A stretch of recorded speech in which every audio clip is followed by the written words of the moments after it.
வங்காள விரிகுடாங்கிறது படம் இல்லை, ஒரு காவியம்னு ப்ரூவ் பண்ணுங்க. ஏன்னா பெரிய ஹீரோக்கிட்ட போய் சொல்லி இந்த படத்தை நடிக்க மாட்டாங்க. இங்கே போனால் அங்கே போக மாட்டாங்க, அங்கே போனால் அங்கே போக மாட்டாங்க, அங்கே போனால் எங்கேயும் போக மாட்டாங்க.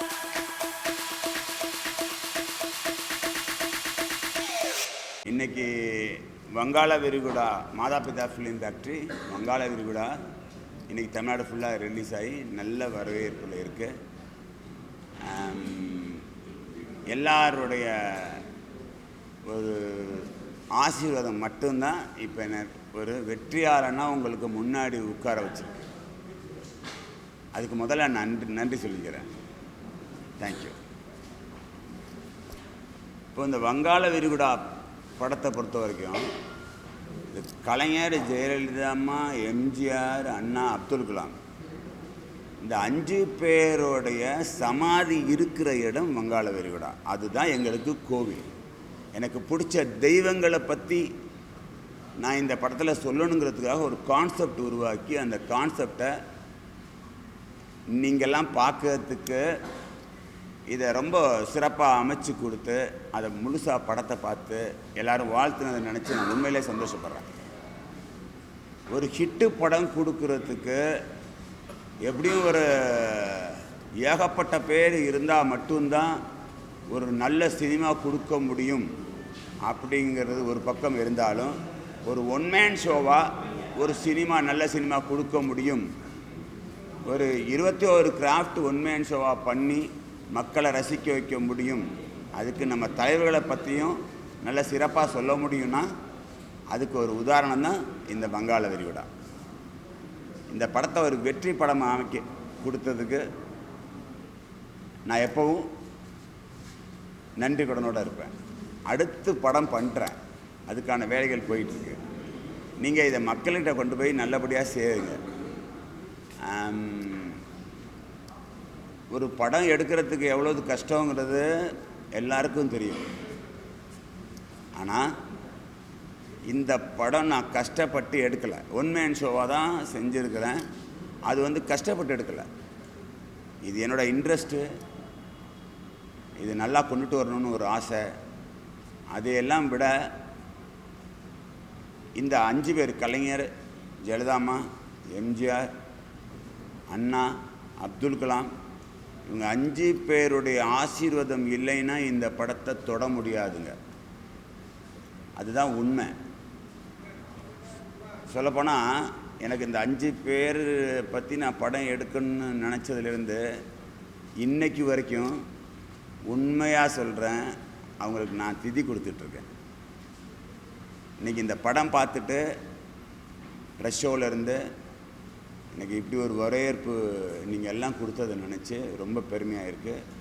இதை நீங்கள் கொண்டு போய் மக்கள்கிட்ட சேர்த்து வங்காள விரிகுடாங்கிறது படம் இல்லை, ஒரு காவியம்னு ப்ரூவ் பண்ணுங்கள். ஒரு வெற்றியாளனுக்கு தேவை மற்றவங்க பாராட்டு தெரிவிக்கிறதை விட அவனை ஒரு உயர்ந்த நிலைக்கு கொண்டு போய் சேர்க்க வேண்டிய கடமை பத்திரிகையாளராகிய உங்களுக்கு இருக்குது. நானும் ஒரு குருவிக்கரம்பைங்கிற வில்லேஜ்லேருந்து வந்தவன் தான். இங்கே நான் ரொம்ப கஷ்டப்பட்டு தான் இந்த இடத்துக்கு வந்திருக்கிறேன், கஷ்டப்பட்டு தான் இந்த படத்தை முடிச்சிருக்கிறேன். அந்த கஷ்டப்பட்டுங்கிறத நான் சொல்கிறத விட இஷ்டப்பட்டு தான் நான் கொண்டு வந்திருக்கிறேன். உங்கள்கிட்ட ஒப்படைச்சிட்டேன். படம் பார்த்துட்டீங்க, நீங்கள் வாழ்த்துனது ரொம்ப நன்றி. படம் ரொம்ப அருமையாக போய்கிட்டு இருக்குது தமிழ்நாடு ஃபுல்லாக. அதை இன்னும் அழகாக கொண்டு சேர்க்க வேணும்னு உங்கள் எல்லார்கிட்டையும் பணிவன்புடன் கேட்டுக்கொள்கிறேன்.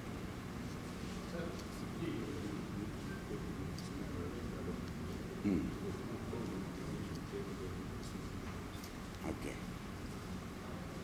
ஒரு 150 தியேட்டருக்கு மேலே ஒரு பெரிய நிறுவனம் எனக்கு பண்ணி கொடுத்துருக்குறாங்க. அது ரொம்ப நல்லா வந்திருக்குன்னு எனக்கு இப்போது ரிப்போர்ட்டு. இது பெரிய ஹிட் அடிக்கிறதுக்கு என்னென்ன வழி இருக்குது? நம்ம கடற்கரைக்கு வங்காள விரிகுடாவில் மெரினா கடற்கரைக்கு திராவிட கடற்கரைன்னு வைக்க சொன்னது சரியா தவறான்றது நீங்கள் நல்லா சிந்திங்க, ஒரு வாட்டி யோசிங்க. உண்மையாக இதுக்கு பரிந்துரை நீங்களும் பண்ணுங்கள். கண்டிப்பாக நம்ம முதலமைச்சர் கேட்பாங்க.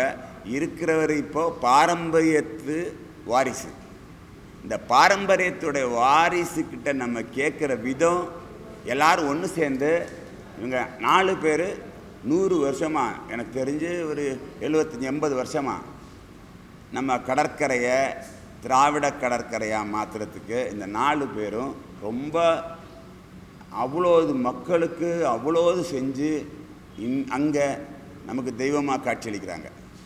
அந்த தெய்வங்களுக்கு இருக்கிற இடத்துக்கு திராவிட கடற்கரைன்னு வைக்க சொல்கிறதுக்கு ஒரு படம் முழுசாக எடுத்தேன். என்னை மாதிரி என்னோட சேர்ந்து நீங்களும் இந்த இடத்துக்கு திராவிட கடற்கரைன்னு வைக்க சொல்கிறதுல தப்பே கிடையாது. 1 வாட்டி 2 வாட்டி இதை பிரபலியப்படுத்துறதுக்காக அங்கேயே அறிவாலயத்தில் ஆடியோ ஃபங்க்ஷன் பண்ணேன்.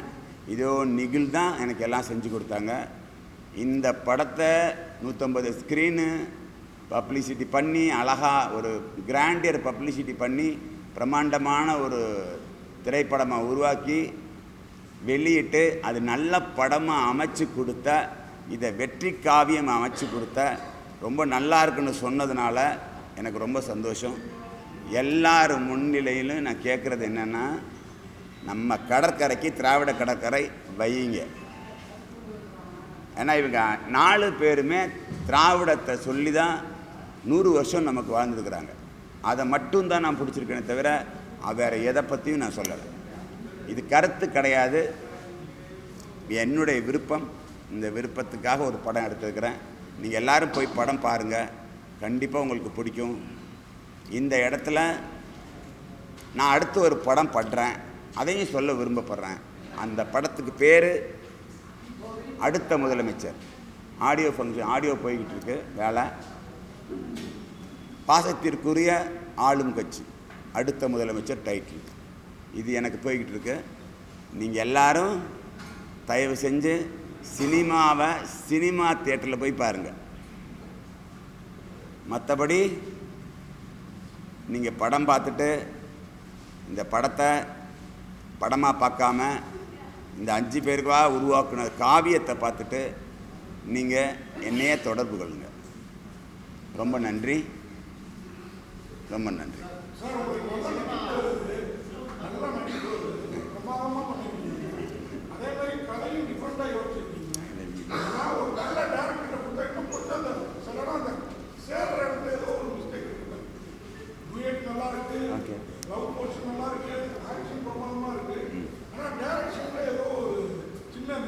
ஏன்னா இதில் போய் நல்ல பெரிய டைரக்டர்கிட்ட போய் இந்த கதை எடுக்க மாட்டாங்கண்ணே. ஏன்னா பெரிய ஹீரோக்கிட்ட போய் சொல்லி இந்த படத்தை நடிக்க மாட்டாங்க. இங்கே போனால் அங்கே போக மாட்டாங்க, அங்கே போனால் அங்கே போக மாட்டாங்க, அங்கே போனால் எங்கேயும் போக மாட்டாங்க.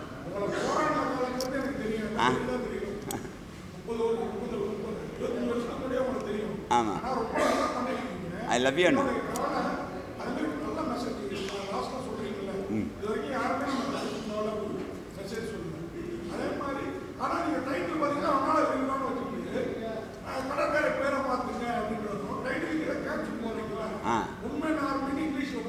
ஓகே, குறுநில மன்னன், குறுநில மன்னன். ஆமாண்ணா. என்ன ஒரு ஒன்மேன் ஷோவாக வந்து எல்லா விதத்துலேயுமே சக்ஸஸ், எல்லோரும் சேர்ந்து ஒரு படத்தை ஹிட்டு கொடுக்குறதுக்குள்ளே அதில் குறை சொல்லாதவங்களே இல்லைண்ணே. படைப்பில் இல்லை இறைவனுடைய படைப்பில் 1000 குறைகள் இருக்குது. அதில் ஒரு குறையை சொல்லியிருக்கேன் நான் சொல்லியிருக்கேன். இது சினிமாங்கிறது வந்து ஜாக்ஸ்லாஃப்ட், அதுக்கு பேர். ஒரு அழகான சித்திரவதை.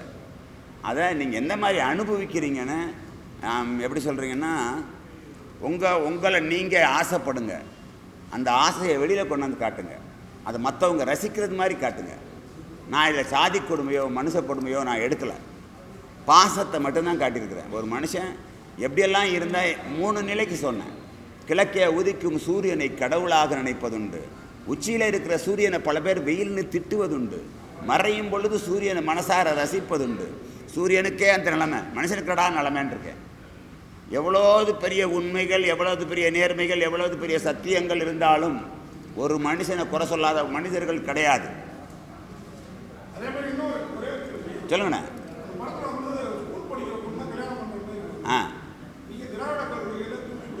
ஆமாம் ஆமாம். அதே தான் மேட்ரு. அதான் அழகாக கேட்குறேண்ணே, பெரிய வெற்றி படமாக்கி. ஆமாண்ணே. Okay okay okay. இல்லைண்ணே, நான் இருந்தவங்கள தான் சொன்னேன். 4 பேர் எனக்கு தெரிஞ்சு 4 பேருங்கிறது, நான் அதில் 3 பேரை பார்த்துட்டேன், ஒருத்தரை பார்க்கல.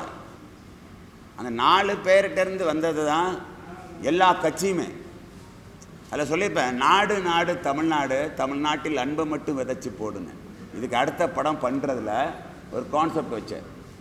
அந்த சாங் எப்படின்னா, நாடு நாடு தமிழ்நாடு, தமிழ்நாட்டில் அன்பை மட்டும் விதைச்சி போடு, செம்மொழியானது திராவிட நாடு எங்க தமிழ்நாடு, வந்தார வாழ வச்ச தமிழ்நாடு இன்று தன்னையே கொடுக்குது எங்க நாடு, வந்தார வாழ வச்ச தமிழ்நாடு இன்று தன்னையே கொடுக்குது எங்க நாடு, ஓய் நாடு நாடு தமிழ்நாடு, தமிழ்நாட்டில் அன்பை மட்டும் விதைச்சி போடு.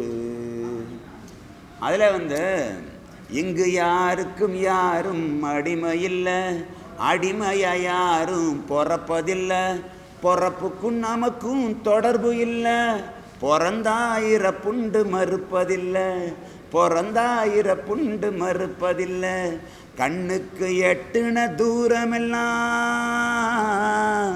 கண்ணுக்கு எட்டுன தூரமெல்லாம் தமிழ்நாட்டில் குடிசைகள் இல்லை, இது போது சாமி எங்களுக்கு, இதுக்குள்ள அன்பு தானே கொட்டி கிடக்கு, ஓய் நாடு நாடு தமிழ்நாடு, தமிழ்நாட்டில் அன்பை மட்டும் விதைச்சி போடு.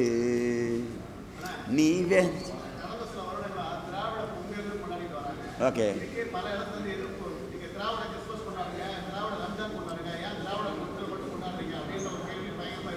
ஓகே.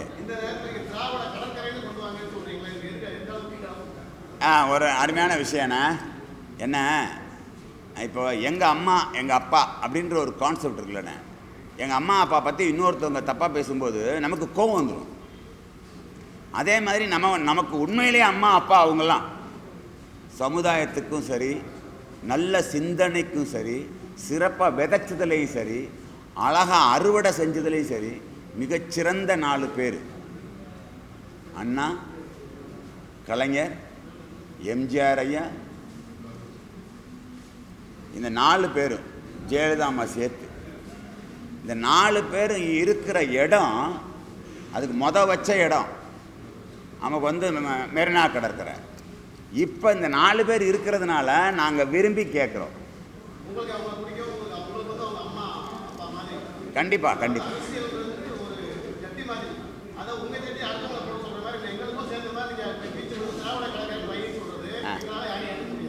அண்ணா, நாங்கள் உங்களை ஏற்றுக்க சொல்லலை, இதுக்கு செஞ்சு தான் ஆகணும்னு நான் சொல்லலை. இவங்க 4 பேர் நமக்கு முன்னாடி ஆண்டிருக்கிறாங்க, ஆண்டவர்கள்.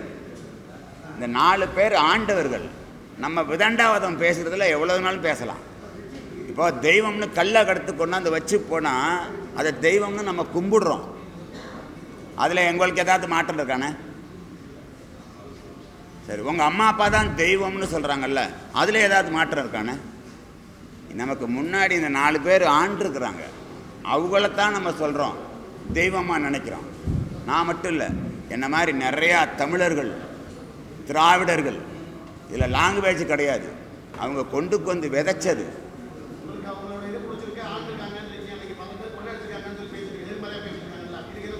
என்ன உண்மையாக விஷயம் என்னென்னா, இந்த வங்காள விடா படத்தில் ராமேஸ்வரத்தில் இருக்கிற தேசிய தலைவர் அப்துல் கலாம், இங்கே இருக்கிறது 4 பேரும் திராவிட தலைவர்கள். இந்த கான்செப்டில் மட்டும் நீங்கள் பார்த்தீங்கன்னா அப்துல் கலாமும் சரி, இந்த 4 பேரும் சரி, இவங்க 5 பேரையும் ஒன்றா சேர்த்தா தேசியமும் திராவிடமும் எனது கண்கள்னு சொல்லுவேன். நான் எடுத்திருக்க கான்செப்டுக்கு தான் நான் பேசுகிறேன். நான் விதண்டாவதமோ இவங்க 4 பேர் ஆண்டதை மட்டும்தான் சொல்கிறேனே தவிர வேறு எந்த விதமான ஒரு குளறுபடிக்கு பேசலை. ஒரு வாட்டி யோசிங்க.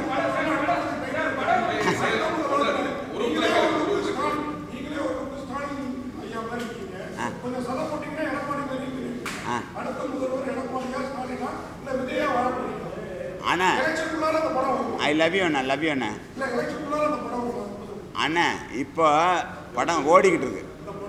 இப்போ படம் அண்ணா நீ நல்ல கேள்வி கேட்குறண்ணே. என்ன அப்படின்னா, எனக்கு யாரும் இல்லை, எல்லாரையுமே எனக்கு பிடிக்கும், எல்லாரையும் நேசிக்கிறேன் உள்ள. நான் யாரையும் விட்டு கொடுத்துட்டு சொல்லவே கிடையாது. எனக்கு எப்படி சொல்கிறீங்க, நீங்கள் கேட்டதில் ஒருத்தரை விட்டுட்டீங்க, சீமான் அண்ணன். எனக்கு அவரை ரொம்ப பிடிக்கும். எல்லாரையும் நேசிக்கிறேன் உள்ளதான். எல்லாரையும் நேசிக்கிறேன் உள்ளதான் தவிர இப்போ ஒரு சாங்கு கொடுத்தேன், எல்லா தலைவர்கள் எல்லா நடிகர்களுக்கும் ஒரு சாங் கொடுத்தேன். அது உங்களுக்கு யாருக்காவது பாதிச்சிருந்துருக்கா? யாருக்காவது ஒரு பாதிப்பு இருந்துச்சாண்ணே? அப்போ எல்லாரையும் சேர்த்து நம்ம பார்க்கையில் நமக்கு ஒரு சந்தோஷம் கிடைக்குதுல்ல. இப்போ ஒன்றும் இல்லை, ஒரு ப்ரெஸ் மீட்டு நிகில் எல்லாரையும் கூப்பிட்டு இந்த இடத்துல உட்கார வச்சு நம்ம படத்தை பார்த்துட்டு நீங்கள் பேட்டி கேட்கும்போது எனக்கு பேட்டி கொடுக்குறத விட உங்கள் எல்லாரையும் நான் இங்கனக்குள்ளே சந்தித்ததை தான் பெருமைப்படுறேன். இதுதான் உண்மையை தவிர வேறு ஒன்றுமே கிடையாது. கேப் சார் நீங்களே கேட்குற உண்மை தான் நான் சொல்கிறது. ஐ லவ் யூ அண்ணா.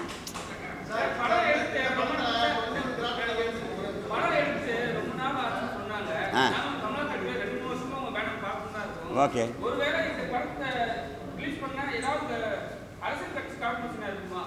எல்லாருமே சப்போர்ட்டு சார். சார் இது ஒன் மேன் ஷோ படம், யாராலையும் எடுக்க முடியாது. வேணால் பெட்டு கட்டுறேன். நான் எடுத்திருக்க வங்காளருட மாதிரி நீங்கள் ஒரு பெரிய படத்தை ஒன் மேன் ஷோவை எடுக்க சொல்லுங்கள். அவங்க எடுக்கிறதுக்காகத்தான் நான் பாக்கி நான் 3 விட்டுட்டுருக்கேன். 21 கிராஃப்ட் தான் பண்ணியிருக்கேன். மொத்தம் 24 கிராஃப்ட்டு. அதில் 21 கிராஃப்ட் தான் பண்ணியிருக்கேன். எனக்கு அடுத்து ஒருத்தவங்க எனக்கு முந்தி வரணும், அதுக்காக தான் அந்த 3 விட்டுருக்குறேன். யாரையும் அப்படியே ஸ்டாப் பண்ண முடியாது. இன்றைக்கி இந்த இடத்துல இப்படி ஒரு படம் ஒன் மேன் ஷோவாக பண்ணி ஒரு உலக சாதனைக்காக உருவாக்கி இந்த இடத்துல உட்காந்துருக்குறேன்னா இதுக்கு எவ்வளோது ரிஸ்க்கு, எவ்வளோது கஷ்டப்பட்டுருக்குறேங்கிறது எனக்கு தெரியறதோட ஆண்டவனுக்கு தெரியும். இந்த ஆண்டவர்கள் எனக்கு துணையாக இருந்ததுனால மட்டும்தான். இந்த ஆண்டவர்கள்னு சொல்கிறது இந்த 5 பேர், இவங்க துணையாக இருந்ததுனால மட்டும்தான் இந்த படம் எனக்கு முடிக்க முடிஞ்சிச்சு.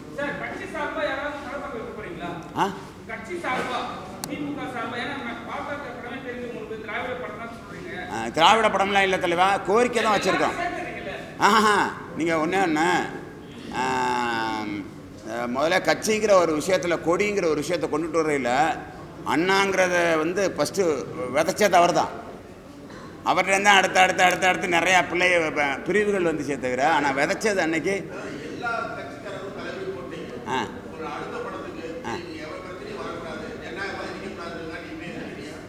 அண்ணா ஏன்னா அப்படிலாம் கேட்குற, எல்லாரும் எனக்கு வேணும்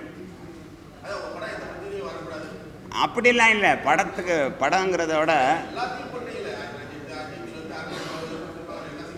அதுதான் நான் எல்லாரையும் நேசிக்கிறேன். உங்களையும் நான் நேசிக்கிறேன்னு தான் சொல்லியிருக்கேன்னா, அதில் உங்களையும் நேசிக்கிறேன்னு சொல்லியிருக்கேன். அண்ணா அண்ணா என்ன விரும்ப ஐ லவ் யூ மச்சான். என்ன பண்ணிக்கிறாங்கண்ணே, நீங்கள் தப்பா அண்ணா பிடிச்சவங்களுக்கு பண்ணிக்கிறாங்க. அதில் பேசாத அது இல்லை. Love you, thank you. ரொம்ப நன்றி. உங்களோட நான் இணைந்ததற்கு, என்னை இணைத்ததற்கு நிகிலோட அரவணைப்பு மட்டும்தான் காரணம். இந்த மீட்டிங் கொடுக்கறதுக்கும் மிஞ்சி போனால் 1 மணி நேரம் கூட ஆகலை. எல்லாத்தையும் ஃபிக்ஸ் பண்ணிட்டு இந்த கூட்டிக்கு வச்சனார் வந்தேன், உட்காந்தேன், பேசினேன், முடிச்சிட்டேன். இதுதான் உண்மை. ரொம்ப நன்றி. தேங்க்யூ.